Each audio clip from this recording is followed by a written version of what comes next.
different. You know, he immediately jumped in and helped us with some stuff that we needed around, in addition to getting emails at any time of the day or night, you know, to work on our website. Sadly, Stu is leaving us. He is going to Oregon, to cooler places, which I'm so happy for him. But I just wanted everyone to really, before you leave today, shake his hand and say thank you, because he has really kept us online during some situations that were kind of technically challenging, and he really knew how to solve our problems. So again, another round for Stu, please. Yeah. Thank you so much. He's an incredible volunteer. That being said, we now need help with a website. And so I have set up a GoFundMe. When you visit the museum archives after our event today, please take a look at the GoFundMe sign, and there is a QR code. You can scan it with your phone, and it takes you right to our GoFundMe site. We are working with an organization that has worked with several historical societies to set up a great website that has a lot of will house a lot of the information that you may need to do your research for your family here in the future. And that's part of our responsibility to you. Please do visit the museum archives on your way out today. The archive committee has put together a wonderful exhibit, and the exhibits rotate. They change all the time. The next exhibit that's coming in is all about the Watkins family, which is an original family here in Desert Hot Springs. So I wanted to also invite you to take a look at the books that we have for sale. We have a lot of different historical books on Desert Hot Springs, and it's part of our fundraising, so it really helps us if you add to your library by purchasing a book. Please do, if you have purchases, if you have donations, if you'd like to join or renew at a membership level, that really helps us out. If you turn around, take a look at Judy, she's raising her hand. Judy will help you with membership, with donations. I also wanted to remind you that we have sponsors, that we have business sponsors that we work with and that help us out a lot. If you would like to sponsor our organization as a business or as a family, or if you'd like to volunteer, please come and see me, because we have lots and lots of jobs that need help with to run this organization. So thank you so much to the volunteers that have helped our organization become what it is today. We'd love to have you get phone calls, but not for the next hour, so you might want to silence your phones. And that is Randa, our events coordinator, and yes, thank you so much, Randa. So take this moment, if your phone is not silenced, to go ahead and put it on airplane mode, or, you know, silence that cell phone. Thank you so much. And now I'd like to tell you a little bit about Larry Peters. Larry Peters relocated to Desert Hot Springs in 2021. He has had successful vegetable gardens in Pittsburgh, Austin, Miami, Los Angeles, and now the desert. And I can't wait to hear how I'm going to make my garden more successful, because honestly, it hasn't been so successful so far. Larry started the Desert Hot Springs Garden Meetup in August of 2023. Hot time to start a garden meetup, but you know, he has endured that heat and survived, and so has his vegetable garden. So the Rock House Gardens, the whole grounds, and actually the Rock House itself, is cared for and maintained by Larry and his volunteers. So I would like to introduce Larry, and he's going to show us how to grow food in our desert gardens. Give Larry a big Yeah, relocate. If you need to. All the little people. Grab a chair from here. And I have the people that were primarily responsible for the demonstration garden we'll be looking at. Most of you have seen it, but Vince will be able to talk about it in the third part of this talk. But I want to say thank you particularly to Vince Manarite, who was the chairman of that garden, and really made it happen. David Sherman is going to be talking. Yeah, there's David. He has already been mentioned. Tanisha Oliver, Amwana Sorsic, and Hector Ginity, and his wife, Angelina, have brought incredible plants to us. Hector is a chili pepper maniac. And I have to tell you that one of the key things for your success here is a passion for this. You can't just say, I think I want to do this. You really, and I'll explain why as I go, but the Historical Society, as MJ mentioned, allows us to meet here in exchange for our keeping the grounds. And we have that garden, and I am proposing the following other gardens on the property, because you can see we have lots of spaces for that. They originally asked if we would do a cactus garden, and I didn't make my face go bad because we don't have any cactus gardens. You never saw a cactus, did you? We will have a small cactus garden, but every one of those cactus will be one where you say, I've never seen that cactus before. That's my goal, is to have something a little different in that way. We talked about a rose garden, but how about a desert rose garden? Not easy, adeniums. I think that's the name for them. But it's a really unique plant that grows in the desert with beautiful flowers. So we're going to try that. David Sherman is our milkweed expert, and we're gonna bring monarch butterflies back to Desert Hot Springs. I was told that in the early 2000s they used to come flocking through here. What happened? Well, we're gonna try to bring those back, and we actually have some milkweed seeds to give you today, a few of those. Native plant garden, that's a given, and then my favorite passion is 7 or 8 plumeria trees as you come in the front gate, so that we start to smell like a spa city. Plumerias bloom, if you handle them right, from like April in through September, with the fragrance that they make perfume out of. So that's our plan for that. But let's talk about vegetable gardening. Last time we met, they were talking the water board, and they said that the history of Desert Hot Springs is water. What would this be without that aquifer? Could you plant anything here with rain once a year or twice a year, and rain that would wash away anything you planted anyway? So the water is critical. It's hard not to tell the story about Cabot Xerxa and his donkey, Merry Christmas. He used to go for water from probably Miracle Hill, somewhere in through there, I guess, all the way to Garnet, and he would bring water on his back, and Merry Christmas would bring water on her back, and that would be the water he had for a week. And you say, well, why? Actually, I thought, what brought people here? The water and 160 acres of land that you could have free if you lived on it for 5 years. One of the people that had that 160, as I understand it, was Mr. Wardman, who subdivided it apparently in this whole part of the city. People can correct me if I'm wrong about that, but I know Wardman, I understand he was one of the holders of that 160. So Cabot eventually found water because a Native American, bless his heart, said, why don't you dig over there for hot water, and why don't you dig over there for cold water? He did, and he found both. I guess he had to dig a really deep hole.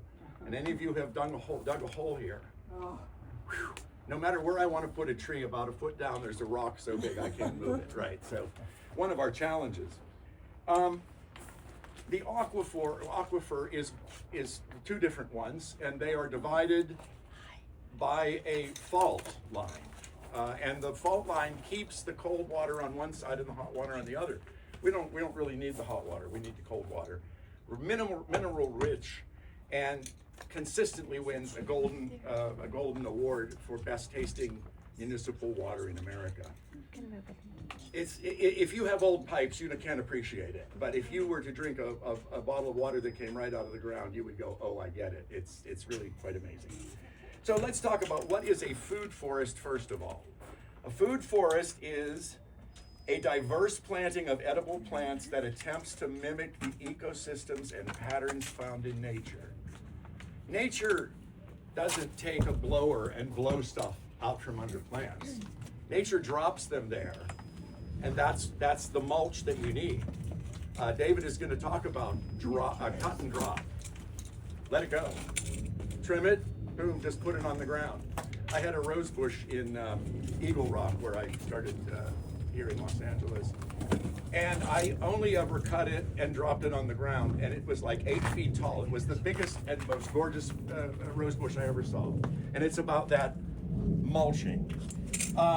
So what is a microclimate? It's a climate that's unique and separate from the others in the area. So why are we unique here? Well, Palm Springs is at 475 feet above sea level. Cathedral City is 328. Rancho Mirage is 272. Palm Desert is 220. Indio is 13 feet above sea level. You could be like, you know, like in Redondo Beach on the pier looking down, and that's how far it would be. Of course, you go below sea level, you know, when you get farther along. But well, what about Desert Hot Springs? Desert Hot Springs is 1,100 feet above sea level. And that is the 4 or 5 warmer degrees in the winter and the 4 or 5 cooler degrees in the summer that make our situation unique. One of the negative aspects of our unique microclimate is the wind. In fact, I'm going to talk about some negatives right now. So, challenges. Hot, dry wind. Not just wind, but the worst thing for a plant is hot, dry wind. It just sucks the life right out of them. So you have to make up for that. I have misters that I set up on the hottest days. Irrigation. I have an example here. I had a doctor's appointment in LA on Thursday, and I had these where I thought they would be okay. But when I tell you, you have to have a farmer's mentality to be a vegetable gardener here. That means that no matter what is going on, you need to take care of it. Look what happened to this bean plant. 24 hours. And I had watered them very thoroughly before I left. The point I'm making is that this is not as easy as it was in Wisconsin or almost anywhere else. It is completely unforgiving. I didn't have an umbrella over these, but I didn't bother to check, critical, what the temperature would be on the day I was out of town.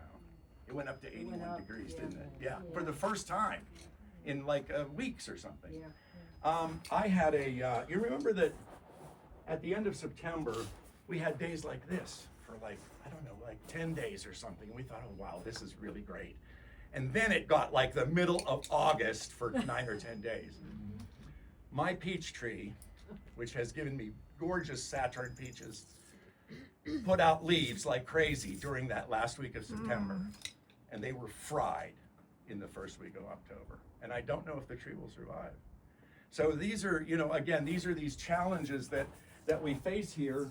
The wind, I don't know, you're gonna have to create some kind of barrier. Over time, you can create living barriers. One of the reasons I liked the house that I had bought was because all along the west side of the property are 18 feet tall ficuses. And they just cut that wind that's blowing constantly. I don't ever have trash in my yard. I don't know, there are people all over town that fight trash in their yard. The further east you go, the more trash that's collecting over there. But my point is that has significantly reduced that wind. I want David to talk about some of the things he did too. Proper irrigation. Vincent is going to show you how we irrigated this garden. Very simply and very inexpensively, I might add. And then the other issue is gray water. Gray water is water that you get from your washer and your shower, and you save it or you let it run directly into a part of your garden. If you use the right kinds of cleaning agents and so forth, that's an absolutely wonderful thing to do. In Australia, in Sydney, you have to have a tank to collect all your gray water. They have a serious drought problem there. I don't think it's any more serious than ours, but Australians have a way of doing things like that, where they paid almost everybody that owns a house to put one of those in. And my daughter lived there, and the whole side of the house had a gray water tank that was about this thick and covered the side of the house. I think we need to look into that here because, you know, we love our water, but it's not endless. They recharge the aquifer all the time. So, what else? Choose your plants from local stock. the nursery we have on Palm Drive at Flora. He grows all of his plants here, right over there on Mountain View. If you go to Home Depot, I don't know, those might have come in from who knows where, a completely different climate. And I noticed the absolute difference between the plants I get there and the plants that you buy like over at Home Depot. Also, I have another demonstration here. This plant at Home Depot, it doesn't have a plant anymore, but this size plant right now is selling for like $6. One plant. Remember 6-packs? Forget it. There are no more 6-packs. They discovered that they could make the same amount of money with one. So these are cherry tomatoes. They're not doing that well because the weather has not been very warm and tomatoes really like heat. I bought a $2.99 package of cherry tomatoes, sweet 100s. So between that and this, how many tomato plants do I have here? This is the way to go with the plants, guys. And if you join our organization, then we always give each other plants at the end of every month.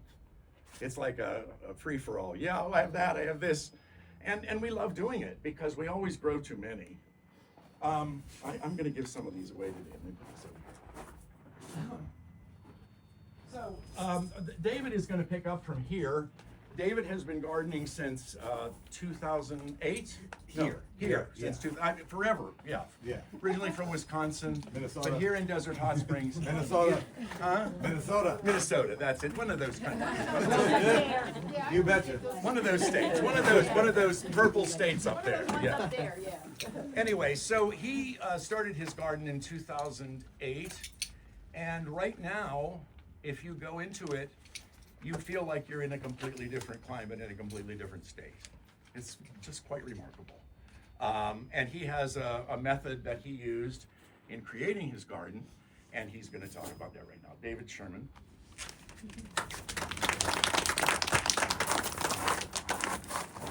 So it's kind of a big group. I didn't expect this many people. I'm glad, but we're gonna have to share handouts at the end if you want them. Give me your email and I can send you some of the handouts. Throw some of these. I like doing. I'm gonna kind of share them, and it's double-sided on this one.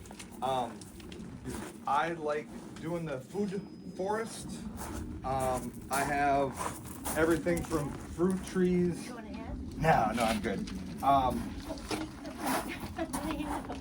I'm sorry? I'd Oh. like to hand him. Oh, we're yeah, sharing. I see. yeah, too many people showed up, so, which is a good thing. I have everything from moringa, oranges, lemons, limes, cherries, peaches, strawberries, blueberries, blackberries, big shade trees that are my top canopy.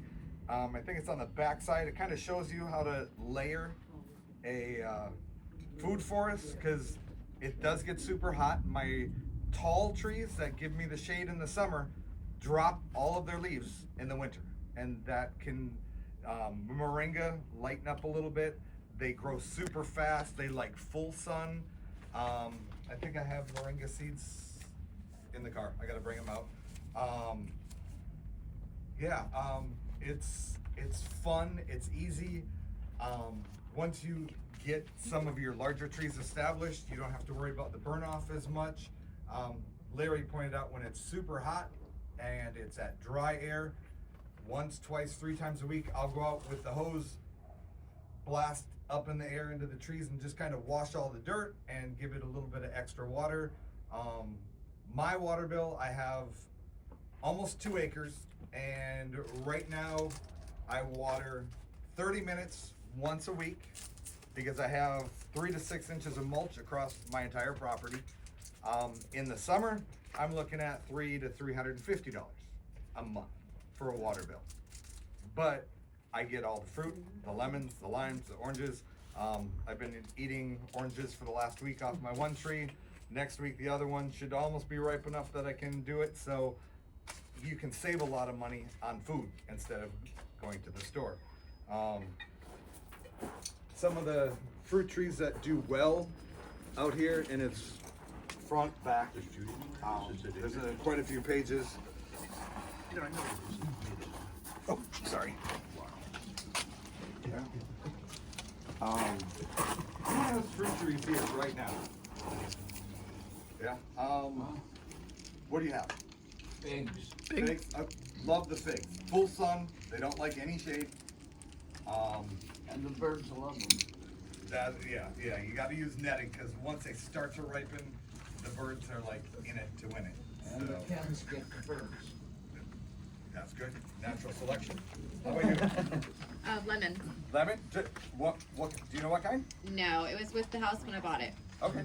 How big? Maybe the height of the rock house. Do you plant anything under it? No, I have a separate raised bed for vegetables. Okay. You could do strawberries underneath there during the summer, like the one that's going around. You'll see the different layers. You could do. I have blackberries, which is the vines, and then you can have tubers underneath. So it's like 7 layers from your very top layer all the way down, which is kind of fun. I have loofahs growing up into my fruit trees, along the fences. Like my theory in gardening, if I have a place to walk in the garden, I can put another plant. So yeah, like I do pretty much sprayer because I can't do individual. Like it's almost 2 acres and it's covered. Like I have strawberries in pots under trees. I have mint as a ground cover in one area, and when I'm trimming and cutting, no matter what I cut, it could be agave, it can be full-size trees. When your tomatoes are done or whatever, I just cut them off at the ground because you don't want to pull out the roots because you want the roots to stay in the ground for the mycorrhiza and to keep that soil healthy and keep the bugs and everything going in the soil. When you go to dig another plant in, just drop it in. Leave the roots in the ground because that helps build the soil. And when you're cutting stuff, just drop it on the ground. Like it seems easier that like it just makes so much sense because all that breaks down and builds into your soil. I've been there since 2008 and I've probably added 6 inches of good topsoil just by chop and drop. Because if I dig down past that 6 inches, I'm 100% sand. I'm down in the B-Bar H Ranch area, so it's 100% sand down there. So, and as I'm mulching, it just keeps going. It's amazing. Anyone here mulch? Compost. Compost? Okay. Do you dig it in or do you just throw it on the top? I mix it around every few days, maybe. So you have a compost pile. So do you have in your vegetable garden, why don't you just throw everything out into it? Well, because I'm trying to create more of a balanced mixture, I guess, of nitrogen and calcium so that I know what I'm adding to my garden. If that makes sense. Like, and also I have a very small piece of property, and just for pest purposes, it's easier for me to keep the compost in one spot and the gardening in another. Okay. So what do you add to your compost pile? Any kind of veggie scraps when I'm cooking, eggshells, coffee grounds, anything I pull or trim in my yard goes into it. It already had a kind of loose soil mixture because a cactus had been there, and so I had cactus soil. And then just periodically, whenever I'm adding, I just kind of keep a container in my fridge and add to it. And when it gets full, I take it out and mix around the compost and water it. And Anyone else do compost? I have a compost pile. Yeah. My dog gets in it every single day. Okay. So I have to start it in a tumbler. I have to start that until he's no longer interested, and I add it to the pile outside of that. Okay. Anyone else have a tumbler? Oh, sorry. Oh, go ahead. You have I a don't compost? have a tumbler, but I you have a composter, it's a Smith & Hawking that they don't make anymore, but it's in layers and you move, it looks like a box, with, layers, you move that out when you shift it. Okay. It, takes a while to break it down, but, I put everything that she was mentioning virtually in there, and then I use it as, mulch and, soil. Okay. You guys that have mulch piles, for your mulch piles, what's the difference between your winter and your summer mulch piles? Like, do you notice that it takes longer to break down in the summer, or is it faster? Because you have to keep it moist and you got to keep it going. One thing you can do is when you water it down, black plastic over the top.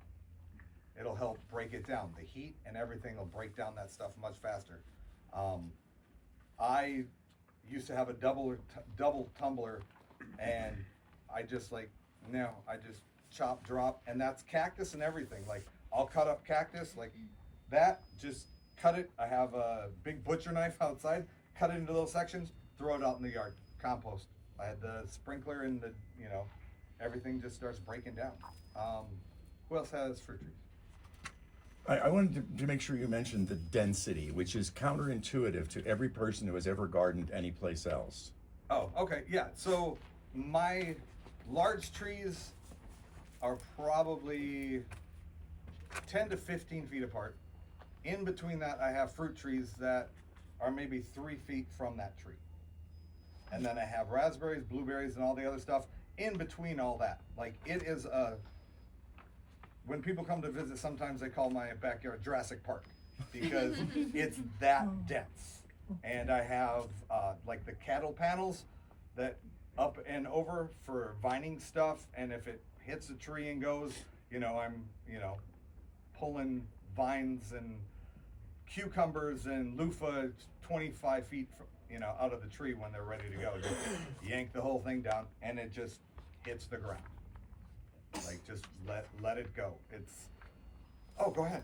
Does that density help it Retain help moisture. more moisture and shade and like kind of create a Absolutely. more humid Absolutely, environment? yep, and that mulch, if you do anything in your garden, mulch, and mulch, because you want, like, especially like roses and some of the stuff in the summer, you want to keep a nice big thick mulch on there.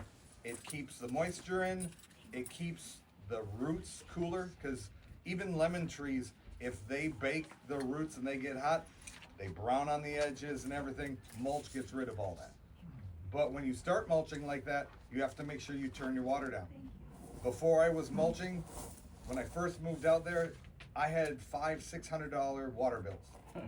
I mulched, and like a month later, and literally I put this much on.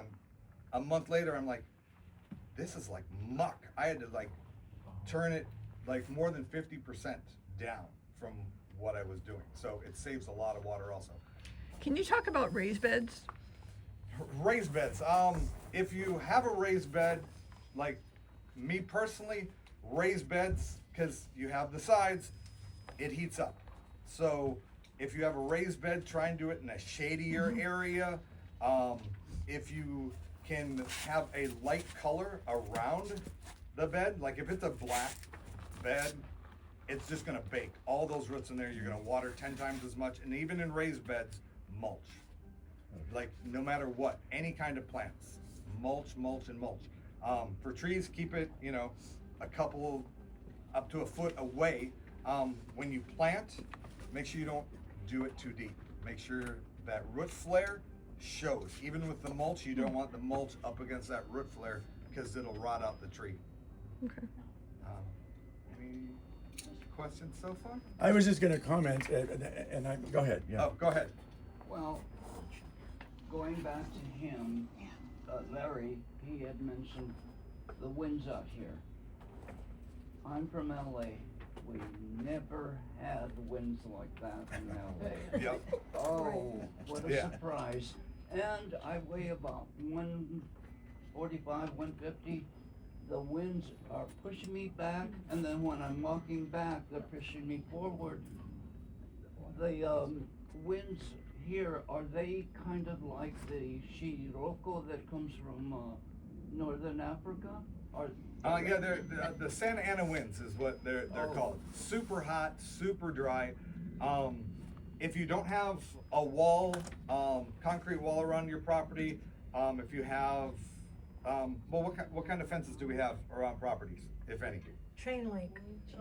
Chain link. So that fabric, that you can put over the chain link, it's great to slow down the wind.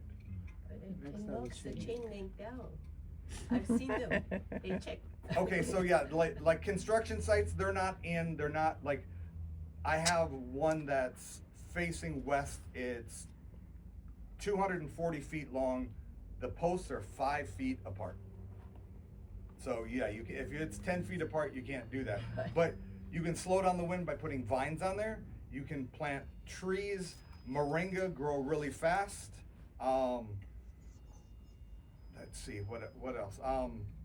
Cypress, you could do a cypress row. Anything just to slow down the wind. And the more trees you can get on the property, it'll slow down the wind. Go ahead. I'm Latino, and we don't refer to the Santa Ana winds as Santa Ana. We refer to them as Satanas, Satan winds. Yeah. I worked in a hospital, and during the Satan winds, there were more violent crimes committed.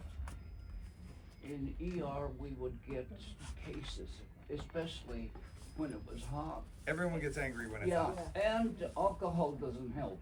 No, that dehydrates you too, besides the wind. Exactly. Yep.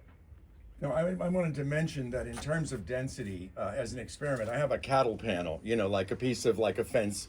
They cost like $40 at Tractor Supply. I couldn't believe it. And it makes this incredible, you just put it down. You don't have to install it. Like the one above your head. Right, it's about this size, and it's like a fence. And I've got one of them, and I planted 2 tomatoes, like 4 or 5 beans that would grow up it, 2 cucumbers, and 2 zucchini, all in the size of a space that you would have for a walk-in closet. So those of you who are, and many of those things are in pots, by the way. So if you have like a patio in a townhouse, there's no excuse. It's absolutely positive if you pay attention to grow things really well. And that's one of the things, paying attention is critical. On your patios, you have, your railings. Let it grow on the railings. Food. Why not? Yeah. Food. Yeah, neighbors will be mad if they drop a cucumber, I guess. I have a question about tamarisk, and maybe someone else is going to talk about it. But where I live, it was a homesteaded place. We have tamarisk all over it, and nothing grows in tamarisk debris because of the salt. How do you cope with it? So when I I had moved put to my my feet house a in the pot. B-Bar H Ranch. Yeah, I'm on Mountain View right up from you. Okay, so I'm just off of Bubbling Wells, and as you drive down Bubbling Wells, you have that tamarisk all the way down. Yep. So a couple years ago, I cut down every tamarisk on my property. Wow. That alone cut my water bill in half because they will suck up any water they can. As salty as they are, if you water within a couple months, you can wash that salt out. I had literally tamarisk bigger than this. I ended up paying almost $14,000 because I cut it out. I was going to have it on firewood. It was on the property that I just bought.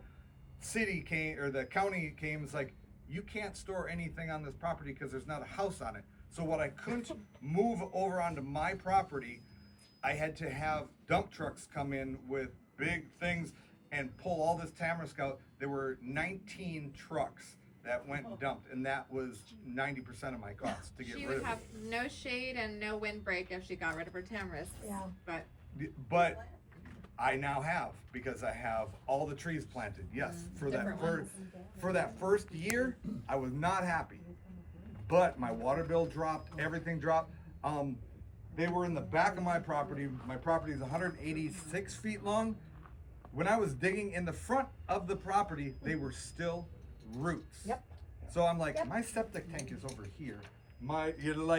I know I saved my septic tank because my house was built in 1959. Mm-hmm. So it's all, original. And yeah, it's the best thing I ever did is to get rid of the tamarisk. Supposedly, roots go down into the aquifer. They're actually sucking water from the aquifer, And they which will is why send they roots have to out be eliminated. 12 to 1,400 feet out. Wow. Yeah. It's a bad tree. So what you could do, which I wanted to do, but I was just like, nah, get rid of it. Are they super large? Oh yeah, the homestead was planted in 1908, Okay. and so they've See been if there you forever. can get a company like, hey, you want firewood? Cut it all down to 10 feet. Do it in section. Take all that away. Like all the leaves and everything, let it drop on the ground. That's mulch. Because I know you have this much tamarisk seeds underneath. Once you get rid of those trees and start watering that area, it all breaks down and becomes better for the soil. So yeah, like it was so dry under the tamarisk trees, and then that big thick packet, I found an old wagon wheel that was perfect because it never got wet. It was crazy. So that was that, and apparently the family I had there before had some boys that lived there, and they kept their magazine collection in a cardboard box in the tamarisk, like from the 70s, and it was pristine condition, not wet, no nothing. So Yeah. it was So what other questions we got? What did you replace your tamarisk with? I did moringa, I did chastity trees, I did 2 eucalyptus, the silver dollar ones, and You have some jacaranda, I know. yeah, jacaranda, and I just chopped down because they were getting too big and coming over and blocking some other trees, so I just cut quite a few of them down. But the other one is the African sumac. It's a great windbreak. You can leave them. Like, they grow super fast. That's where my tamarisk was. Put that right in there, and they took off. So within 2 years, I had a nice cover against the wind again. So it's about 18 feet tall now. Are all those trees listed in here? Yes, Did you replace cost them? absolutely. Except I don't know if moringa is. Moringa is one, and I have a bucket of seeds. It's amazing. We'll Every part is edible. We could do a talk on the moringa tree Yeah, alone, and exactly. it's just an incredible source When for I you. lived in LA, the hill came down Native to the India. back of our property. I think so, yeah. We had a stone wall that held that, Yeah, I know. and it also, I think it encouraged the plants to grow, and it kept it a little bit cooler. Yep. And then I'd go up the hill and pick wild berries and whatever was growing there. Yes, absolutely. Anyone else? Go ahead. Native trees, so not eucalyptus, not the African, those are okay to plant? Yeah, the African sumac is a desert plant. Like Okay. there's a lot of desert. Make sure you Trees in get there? make Okay. sure you get one. Otherwise, I'll Yeah, give you a okay. copy. Great. So, and I can post all these. I'll post them all on the page. Yep. Great. You mentioned something about gray water. Well, we had a neighbor, and neighbor had a peach tree. She had a little shed where she did her wash. This is like 40 years ago. She drove the water and watered the peach. They were the most delicious, sweetest, juicy. Constant water supply. Yep. But the detergent she used was 40, 50 years. Now you have all these chemicals. Yeah. Phosphorus free. Just look for Yeah. phosphorus free, and you're good to go. Yeah. Yeah. I have. Yeah. Go ahead. Who? No, I was just saying that Vince should. We need Okay. to move to Vince now. Okay. Yeah. Come on, Vince. Your turn. Keeping in mind that Vince was the one that put the garden together, and well, with some help, but he was the driver behind that garden we're going to look at immediately following his start of the talk. Okay, so the first thing I'd like to do is ask how many people here have actually tried to grow vegetables and herbs here in Desert Hot Springs? Okay, so for those of you who have never done any gardening here, these guys have already talked about, the unique growing season and the unique weather that we have here. The summer months, June through September mainly, are really, really brutal, as everybody knows. There are a few exceptions actually as far as the plants you can grow here during the summer. Generally, most things need to be kept shaded or watered multiple times during the day throughout the summer. There are a few exceptions. Basil is the one thing that I can think of that loves the heat. No matter how hot it is here, it can be 115 degrees, it can be 120. Basil loves it. All the other things, even the things that are heat tolerant, will kind of like tend to wilt during the hottest days. The basil does not. The basil loves it. They just love it. So anyway, the growing season here for both summer and winter crops, the strange thing is it has to be pushed back so that things are not growing and producing during the summer, okay? So that basically means all your summer crops have to be grown through the winter into the spring, which to me, coming here from LA and from anywhere else, it's really counterintuitive to think summer things growing in the wintertime, how are they gonna do it? But a lot of things will actually. A lot of the summer crops will actually grow through the winter here. Another thing that, just to reiterate what both Larry and David have said, the winters here seem really mild. They seem like, a lot like Los Angeles, but the temperatures are really mild. But the one main thing here is the strong winds and the dryness, just as Larry was saying. Those things together, the dryness and the having the strong winds, those are really horrible things for your garden, for vegetables and herbs to grow.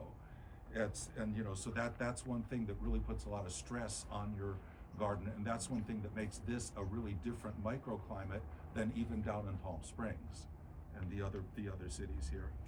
So anyway, to get on to the creation of this demonstration garden that we have here, the first thing that we did was the digging out of the garden plot itself, okay?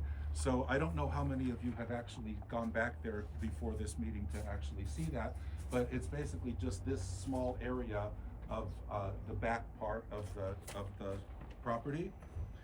And so the first thing we did was we sent out notices on our group's Facebook page asking people to come over here on specific dates and come over and help with the digging and everything. Unfortunately, we didn't get very many people to do it.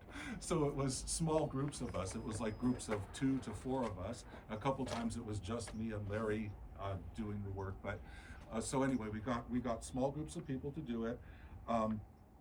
This was during October, during what Larry talked about, how in September we had these few cool days and then suddenly it got really, really hot. Those were the times that we were coming out here and doing this. We planned it so that we did it on mornings, like starting at 7:30 or so, and that was really a lifesaver for us to do this stuff in the morning, because you can do your gardening at any time of year, but if you do it in the morning hours, it really helps a lot, because it's just really, really hot out here in the daytime, as everyone knows, throughout the day during those certain months. You mentioned something about September. Yes. Well, this September was different from last September. And it's not climate change. No. Oh, yeah. You can be an ostrich and bury your head in the sand. It is climate change. And we did it. Mm-hmm. No, I'm not upset. It's just. Oh yeah. Just in the years that we've been out here, I've been out here doing the gardening for about 5 years. And just in those 5 years, it seems like it has warmed somewhat. Yeah, it's This past summer was Even plants that in never LA died where I'm before, from, it's people that never changed. lost Yeah. plants this summer. It's very scary, actually. If it keeps up like that, I'm not sure what we're gonna do. Yeah. Okay, so the first thing that we needed to do when we started this garden was, you can see that just about the whole area here has this gravel, okay? So apparently at some point in the past, somebody must have laid down the fabric what do you call that? A weed barrier. Yeah, so they put out a weed barrier and then they covered it with like this larger gravel that you see right here. And it has about. Coming out right there. Yeah. Oh yeah. Yeah. So there's this layer of gravel out there that we had to get rid of. So basically it was like taking about 6 inches of gravel, getting all that weed barrier out of there, pulling all of that forward, and then having the bare soil. So Larry, thank you very much, got a carload of compost from I don't remember the name of the local sources. Odom, right when you go to the dump, if any of you go to the dump, you're turning left from Varner Road. Up just next to the dump, you can buy a pickup truck of compost for $5. That would be the equivalent of $150 of bags from Home Depot. It's just shocking. Can you buy smaller amounts too? You can buy any amount. It's by the pound. You can go in with your car and just, yes, absolutely. I recommend it. So Larry brought this whole 5 pound carload buckets. of compost, of the compost material. Basically what we did was we just dug up the whole garden plot. We put all the compost in there and then mixed it in. And then, Larry also brought in a huge number of pavers, the cement pavers. And we put those up, we put them out and laid them out in a nice, pretty, you'll see what it looks like. And then, we basically laid it out for planting. The next thing is the irrigation system. And I'll try to go through this as quickly as possible, but I think that most people are familiar with drip irrigation systems, but I'm not sure how many people really know how to set one up. So they're pretty easy to set up, so I'm just gonna go through this pretty quickly. The basic principle is you lay out a hose, okay, so usually it's a hose like this. You lay out a hose, and let me just look back at my notes here. Okay, so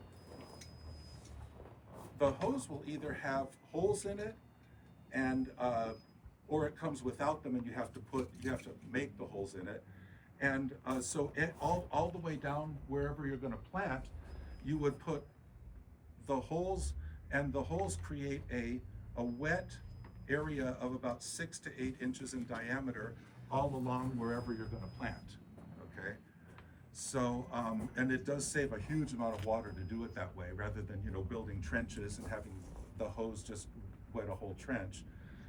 Okay, so there are a few different types of drip irrigation hoses that you can choose from.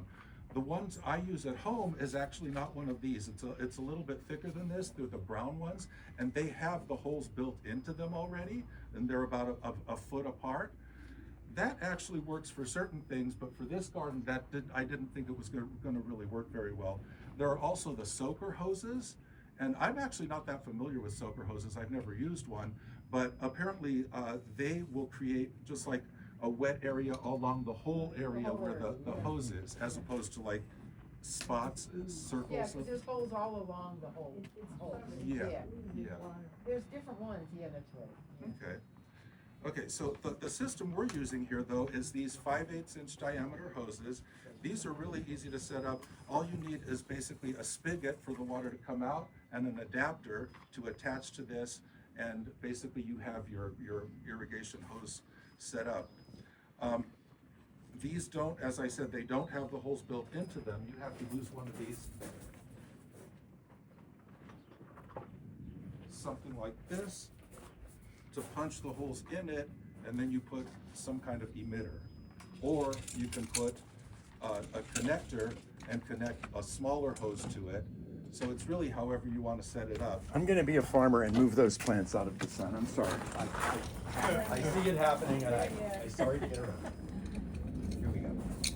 See how you have to do it? Yeah. Be shameless in your projections of your garden.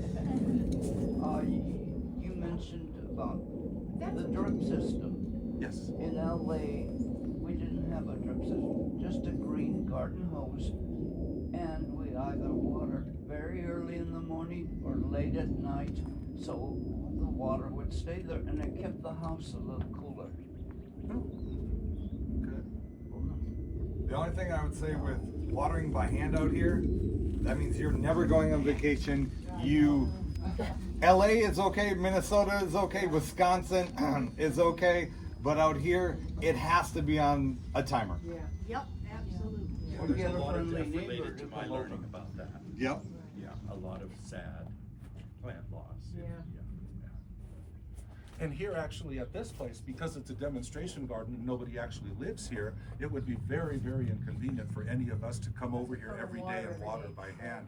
So yeah, so having an irrigation timer and a drip irrigation system is the way to go here, specifically for this garden. Okay, so, so I wanted to show you just the differences between these. This is one where you have the emitters connected directly to the hose, to the main hose. This is one where you can actually take smaller hoses off of the main hose and then attach these emitters to that. okay? So I'm just gonna pass these around, and you guys can just take a look at the differences. Okay, so once you have the irrigation laid out on the ground, which we did, then you're ready to do the fun part. The fun part is the planting of the plants. So what we did was we grew a lot of things from starter pots here in our own starter pots, and then we transplanted them into the garden. Hector is our hero with all the things planted in starter pots. He's planting everything you can imagine. One thing that we've had a problem with here, though, is as soon as we plant the things, they start getting eaten up by something.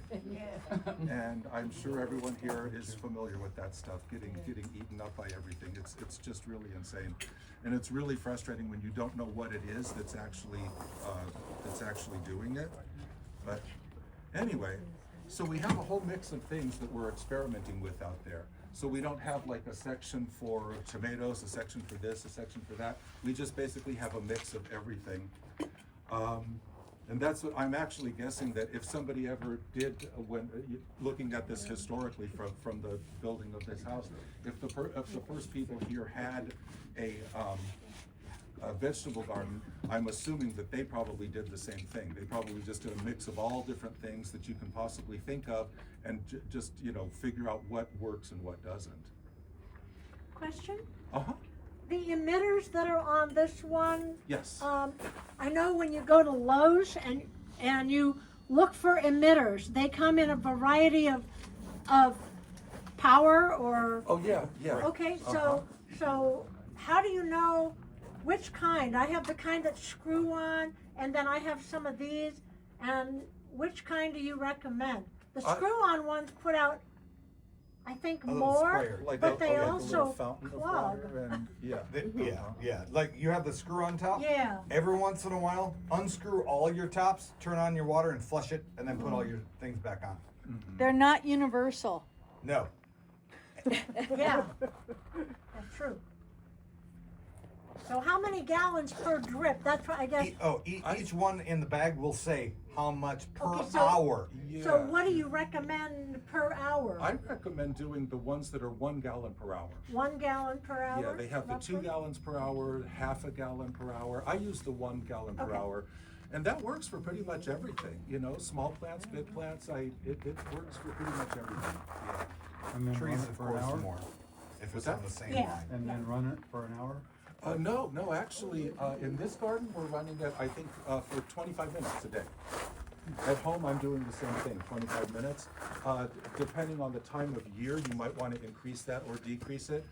You'll just get a sense from your own stuff in your garden. Once a day, every day, Yes. but not all year round, because it's going to be different in the winter and the summer. Yes. Right, So exactly. you would Fair have it amount. for less, like maybe 15 minutes during the winter. Exactly. And then if you want to, you can just turn the thing off during Right. any kind of rain season, Exactly. which here we Yeah. we get it so seldom. More every winter. Yeah. Not enough rain. Yeah, so We should look at the garden if you. yeah. So I'm pretty much done with this. I can answer questions once we go into the garden, but yeah. So you'll see how the irrigation system and the timer is all hooked together, and you'll be able to see how it all works once we go over there. We have a plant for everybody. We have cilantro seeds for everybody that everything was grown here in Desert Hot Springs, including the harvesting of those seeds. And then we have some other plants that we'll sell you if you're interested. So I have yeah. one thing to say. Yes. Social media for people. Not everybody is on Facebook, and I encourage people to go on the website. If you want to get volunteers, you go there, you check it out. It'll also encourage people to become members. Get the newsletter, comes on email, tells you everything you need to know. So don't count on people volunteering from Facebook. I personally don't get on any social media. So put that on there, come volunteer. Social media also, people get on there and give misinformation, which has happened a number of times from people that I know who use it. Encourage people to become members, get on email, comes right to your email box. Newsletter has all kinds of information, so. Yeah, we're going to need a lot of help with the gardens Yeah. as we develop them. If you have a thing about desert roses, please help make that Right. part of what you want to do. If you have a thing about any of those plants that I mentioned, those gardens, like the butterfly garden, if that's your thing, please. We want you to come and help us. So reach people, you Right. know, there's. Right, yeah, we need to reach that's Exactly. really, you supposedly with social media, you can reach everybody, but I have a much harder time reaching people now than I feel like I used to. Is the desert rose actually a rose? Yes, I think it is, yeah, it must be, yeah. I And you don't know mentioned that something about the butterflies, one of them just flew by here. Well, he heard me Was a yellow talking. one, He not a heard, red he one. heard us talking. Yeah. Okay, All let's, right, why don't we great. move this way?